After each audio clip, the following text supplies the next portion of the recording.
படைப்பில் அனைவரும் சமமெனில் அவன் உயர் ஜாதிக்கு மட்டும் தங்கத்தால் மூளை செய்து தலைக்குள்ளே வைத்தானா? மற்ற ஜாதிக்கெல்லாம் மண்டைக்குள் இருப்பதென்ன? களிமண்ணா, சுண்ணாம்பா?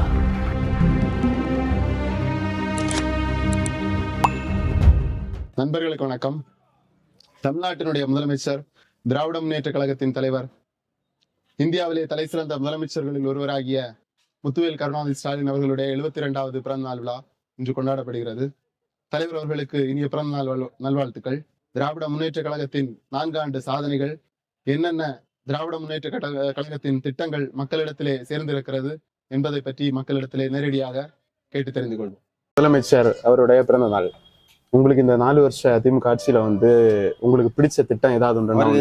பிறந்த நாள் வாழ்த்துக்கள். பிடிச்ச திட்டங்கள் அந்த பொம்பளைங்களுக்காக ஒரு 1000 ரூபாய் கொடுத்துருக்காங்க, இல்லை ஒரு 5000 ரூபாய் கொடுங்க. ஏன்னா நிறைவேறங்களுக்கு வீட்டை வாழ்வாராங்க, அவங்களுக்கு வேலைகள் கிடையாது, இல்லை கூலி வேலையும் பெறுகிறார். நம்ம மாவட்டத்தில் எந்த தொழில் ஃபேக்ட்ரி எதுவுமே கிடையாது. அவங்களுக்கு கொஞ்சம் ஏதாவது சப்போர்ட் பண்ணவங்கள வழியை செய்யுங்க. நீங்கள் இது பண்ணும்போது இன்னும் அதிகமாக உங்களுக்கு வாய்ப்புகள் இருக்குது. நீங்கள் திரும்பதுமே வந்துட்டு இருப்பீங்க. ஏன்னா உங்களுக்குள்ள நாங்களும் அதுக்குள்ள வழிகள் நாங்கள் செய்வோம். உங்களுக்கு பிடித்த திட்டம் எது? பிடித்த திட்டம் மகளிர் உரிமை தொகை. அப்புறம் அது எதனால உங்களுக்கு பிடிச்சது? என்ன பிரச்சனை? ஏன்னா இல்லைன்னா மக்கள் மத்தியில பேசுறாங்க. அது என்ன பேசுறாங்கன்னா, ஒரு கூலி வேலைக்கு போற பொம்பளைகளா இருக்கட்டும், 300 ரூபா சம்பளம் வாங்கியாங்கன்னா அவங்களுக்கு 30 ரூபா 40 ரூபா பஸ் ஃபேருக்கு போகுது. அது அவங்களுக்கு லாபம். அதை வச்சு மக்கள் நல்லா தான் பேசுறாங்க. அப்புறமா இது இந்த பெண்களுக்கு, படிக்கக்கூடிய பெண்களுக்குள்ள அந்த திட்டம், இளைஞர்களுக்கு அந்த படிக்கக்கூடிய காலேஜ் படிக்கக்கூடிய பையமா இருக்கு அந்த திட்டம். இப்படி எல்லா திட்டங்களுமே நல்ல திட்டங்கள் தான். ஓகே, நல்ல திட்டங்கள் எல்லாம் நிறைய சரியா. ஓகே, மகளிருக்கு 1000 ரூபா, பிள்ளைகளுக்கு பாசு, இலவச பயணம், ஓகே, மற்ற மாதிரி இப்போ மருத்துவ காப்பீடு, மருத்துவ இலவச மருந்து, உங்களுக்கு அது நல்ல யூஸ் ஆகும். ஆமாம், எல்லாம் இருக்கும்.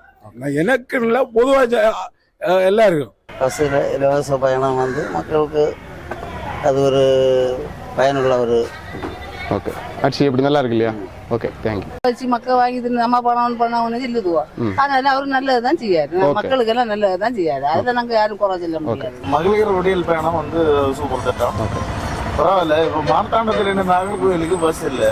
கடப்புறம் நம்ம தேங்கப்பட்டணம், ராமந்துறை, இனமந்துறை, இணையம், வள்ளியூர், 5 வழி இருந்து இல்லையா, டாலம், இங்கேருந்தெல்லாம் மகளிர் பஸ் விட்டுருக்காங்க.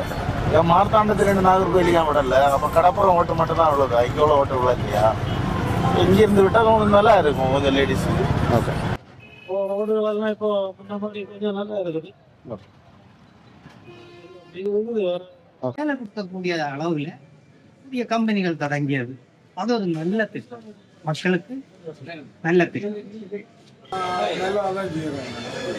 மக்களுக்கு இலவச 70% டிஸ்கவுண்ட் மாத்திரை எல்லா இதுலேயும் நல்லா தான் இருக்கு.